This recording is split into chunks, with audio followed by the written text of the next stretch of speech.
10x your service design offering with Smaply. Take 20% off any order with This Is HCD 20 off. Let's superpower you and your design team's potential. Sign up at smaply.app. Enjoy the episode from your friends at Smaply, helping support This Is HCD podcast.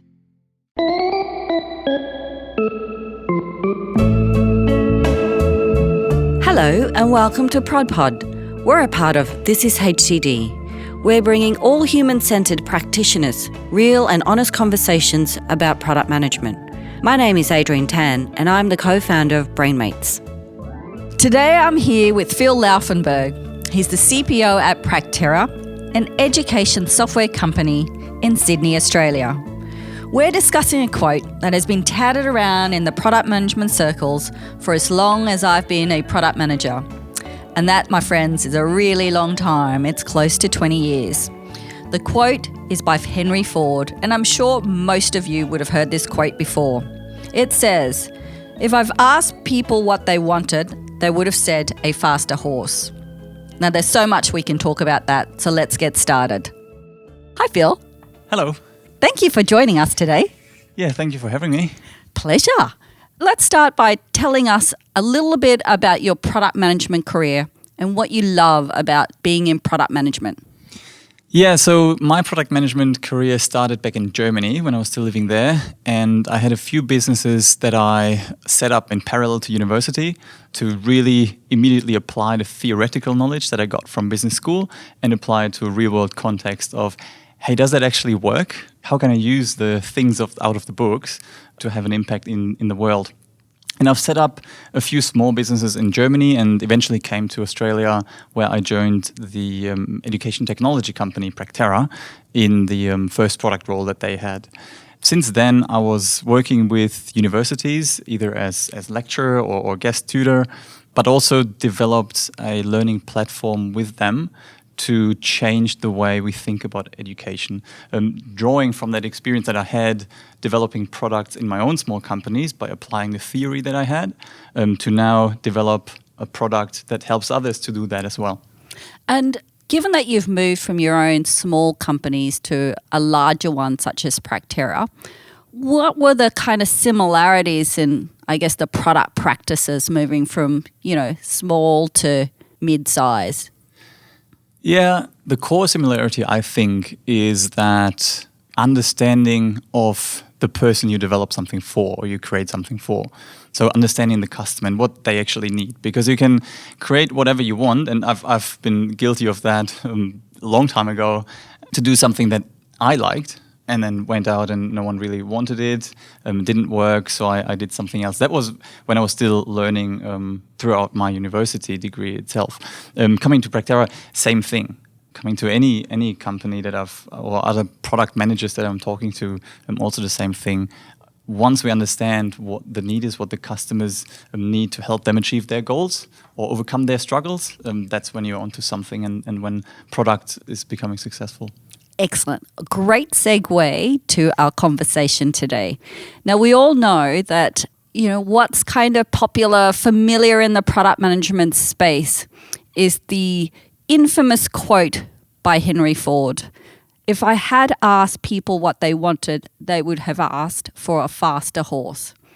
Now, firstly, we know that might not be true. He might not have said that, but I think it kind of summarizes the problems with product or product management in general. And I'd love to start talking about that. Great quote, and I love talking about that specific topic. Totally agree. There's no one in the world who actually can attribute that quote to him. I think there was even a researcher who tried to figure it out and asked family members. There's no record of that. But as a core value of that quote, I think it helps me to understand, or I like it because it goes into one specific area that I don't necessarily agree with, which is interesting. Yeah. Controversial. Controversial. That's what you want in the podcast. Hey. So when we think about that statement itself, if I had asked them, they would have wanted a faster horse. I think that's, well, if so, great. You asked them. That's important customer research. But what I think is that you need to go beyond the faster horse, and especially in product management, that is your everyday job going beyond the faster horse. You have to talk to your customers. They might tell you that they want the faster horse, but that's the tip of the iceberg. It's what happens after, when you drill down, when you dig deeper into why do they say that? What is behind, to or reveal the problems underneath that you then can tackle. Yep, I completely agree. And so how do you kind of approach, I guess, the interview or the exploratory research process? I mean, we all know that we shouldn't, as product people and of course as UXers and service designers, never ask the customer what they want.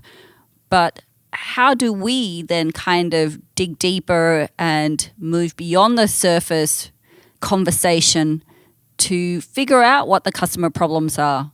What are some of your techniques?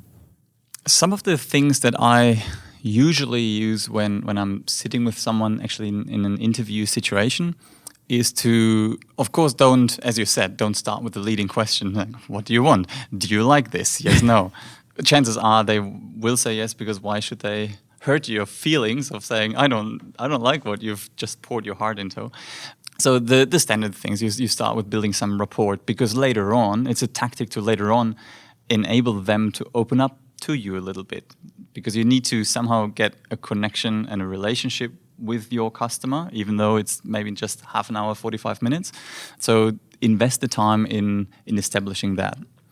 Once it goes into the more interesting bits, not interesting, of course, small talk is interesting as well, but once it goes into answering the questions that you are after, it normally starts with the symptom.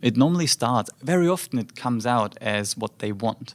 It's not a bad thing necessarily, because if you're aware that this is what happens, that people start with their symptoms, they start with some specific aspect that might evolve from an underlying problem. And once you have that, that's where the conversation starts, where I start digging deeper. With anything that a customer in an interview tells you, you can ask two questions mainly. One is why is that the case? And there's a technique called the 5 whys, which basically just tells you, okay, ask why, and roughly about 5 times you are at the root cause of the problem. It's a really intuitive technique that I have seen a lot of times in areas where when you think about it from a design or product point of view, it's super obvious, but I previously haven't thought about it. Children. Like, I think we all have either been the child asking, why is that, until you get annoying until you get into that infinite loop, and that infinite loop then is the root cause. But you can apply that technique in any interview setting as well. The second question that will help uncover more and build up more of an emotional relationship or emotional topics is, so what? So when a customer or an interviewee tells you something, you just, so what? And you ask for that reaction. How do you dare even asking that? It is so obvious why I'm saying this. That's where you can see what the prioritization for that would be and where you can dig in deeper. So when you hear something, it's often the symptom, it's often the first thing that they think about. But by asking very few simple questions, you reveal a lot more than you would have thought. Very often, at least, that's my experience. Now, I'm going to bring up something controversial, because I have done quite a few customer interviews as well. And sometimes I find asking in various guises why quite challenging, especially 5 times. Have you done that? Have you actually asked why 5 times? I did, actually. Just not why. Great. There are other ways of Yes. Articulating that same question. And 5 is a non-scientific number that leads to it. So a lot of times you ask why, and then why again, and then you see that it goes into a direction that has nothing to do with your capabilities to solve, like what your company or your organization is focusing on. At that point, you can stop, either pull it back to a new track, or go with one of the things that have been mentioned. So you don't have to go 5 times. And yeah, different articulations of the question. I agree with you. Asking why, then probably does more harm than good. Yes, and I think for our listeners, it's really important to say that the technique's great, but how you phrase the question or how you rephrase the question in some cases is really important so that you still continue to maintain that rapport, with your customer.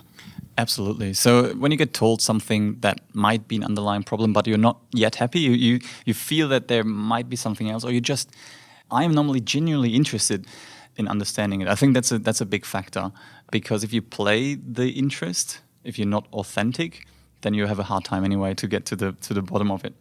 But if you're really inquisitive and interested and want to understand more, then you can articulate in a way as like, what do you think might cause something like that, what you just said, and you insert their words to get them thinking of the next step without mentioning the word why. You can probably go through the 5 whys without mentioning why even once. So having a few of these support sentences or alternative sentences on hand is helpful.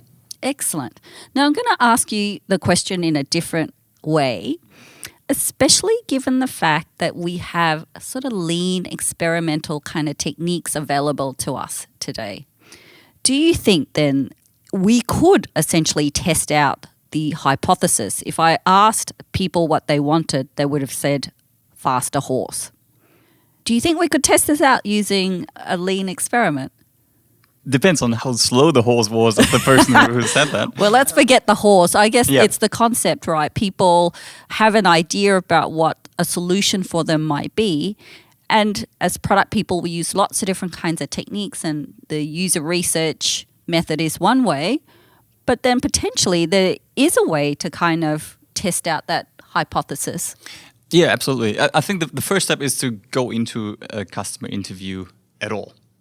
And if the first thing you hear is actually a problem that you think is valuable already, there's no harm in checking that out and quickly coming up with a prototype or a mock-up that can validate the importance or the benefit that would be available to that person, and hopefully a large enough market segment if you solved it. That's also where a lot of team structures probably come in, because to develop a prototype, you need to have some capabilities early in the customer discovery phase. So if you have cross-functional team, engineers and designers and product managers who all are involved in that early stage of customer discovery, absolutely. What if you don't? What if you had just a product manager? What if you were some lonely product manager? Could you not test this out? Oh, poor lonely product manager. No, you well, could. Generally they're poor lonely product managers. Sorry, guys. There are tools out there that do enable you to test it out. And I am sometimes that lonely product manager who has to test out because the designers are busy on the work that is at hand and the engineers are implementing the previous things. But tools like Balsamiq, for example, that let you really, really quickly create prototypes, clickable prototypes, even if it's just sketches on paper. And there was a situation where I had the same person in the morning and in the afternoon. And I had a quick chat with her. We had a brief conversation about her pain points. I came up with a few sketches and just flicked them back to her via email and received feedback that evening. So it's absolutely possible to quickly and briefly create something that you can test and validate with, then potentially also with other people in the same segment if you have access. But to your point, yeah, don't make it a 1 week, 2 week, 4 week iteration. It's not necessary. Excellent. And so going back to the famous quote, have you made this mistake? Have you gone out to ask, customers what solution they're after, and what were the results? Yes, guilty. Me too, guilty as well. Early on in the career. And well, the good and not so good thing is you can get lucky. So if you get lucky with that, then it might incentivize the wrong behavior or the wrong perception of other people, how customer interviewing should be done. So if you are lucky, that might actually be bad in the long term because you don't realize, you don't learn from your experience of what you've done wrong. However, at some point, you will run out of luck. And you will just realize how much time you wasted down the line Because it's not just designing and implementing and launching the wrong thing, it's also maintaining that thing now. Internally, there's support and a perception of that new thing that is now in the product. Why would you get rid of that again? So it becomes just so expensive to backpedal once it's out in the marketplace. So the earlier you validate and the more you can prevent betting on the wrong horse, the better down the line. And I think, though, whilst as product and UX folks, we know and we're learning the techniques to not bet on the wrong horse, very often in any size organization, from a startup right up to a really large business, there are lots of different kinds of stakeholders that come up with you and say, we need the faster horse. Now, how do you manage that conversation when your executives and stakeholders want you to build a faster horse because they know best? the hippo. Absolutely. So you mentioned a very important point. Customer interviews ideally are with your customers, always. But practically and realistically, that's not the case. A lot of ideas and a lot of input that you get is from your coworkers, from your managers, from executives. And how I go about that is really appreciating that first and foremost. Because one, it tells you that someone is genuinely interested in improving the product, in doing something good to the users or the buyers or the customers of the product. So there must be something in there. I'm always looking for that nugget of gold that is in that idea. There was something that sparked this specific request. The difficult part then is to manage the expectation that just because you have an opinion or an idea about that, it will end up in the product. Because if we would do that, if we give in to this workflow, then we will not have time to think about or go out and find the really valuable problems. Again, it might be just the right thing.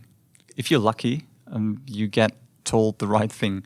But more often than not, it's an underlying problem that is true, but the solution to that problem is normally the wrong one.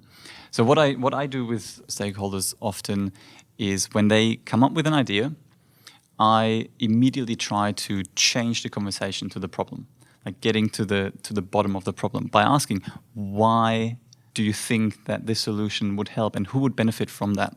So getting the who's it for and what problem do we solve for the business? Depending on who the stakeholder is that comes up with the idea, if it's more on the business side, I also ask, how would it benefit the business in numbers? Especially with executives, that helps a lot. The second bit that I do is differentiating between opinions and facts. Do you have some data? If not, okay, it's an opinion. And getting an understanding that I don't say that because I devalue your opinion. As I said before, if it comes up from an expert who's in that field, and your colleagues normally are, there's something to be discovered there. But one thing that really, really worked well in the past when this happened is using these questions. So who would it be for? What is the problem? Why did you come up? What have you experienced? It might be someone from customer success who hears all the time about this one issue. It might be someone from sales who hears or who has a perception of, with this extra thing, customers would buy it more often. And changing that to what is their problem then and how would they benefit from it? That alone, first of all, changes the conversation to a customer-centric, problem-based thinking approach. And then at the same time, I say, okay, if I would go with only that piece of information, who it is for, what their problem is, to the other room and ask a few people there, hey guys, this is a customer of ours or a customer segment with these specific problems. What do you think we could do to get rid of that problem? And I asked the initial person, do you think that the entire room would come up with exactly the same idea that you had? Oh, I love this one. I'm going to try this one. So far, I was very successful with that. And there comes the immediate retrospect. Like, oh, yeah, there might be other solutions to that. And that gives me the space I need to really discover what is behind there, what is the solution space. Because again, going back to the quote, it might be that you were just told to build the faster horse. What I then did is change it to, okay, I now understand that people need to go faster from A to B, a specific segment of people needs to go faster from A to B. Hey, other people, what do you think? And maybe the engineers know, you know what, there's this new thing called combustion engine. Maybe we can do something with that, which your initial stakeholder might not have the information even. So in that way, it helped me a lot to get the permission to explore and discover further.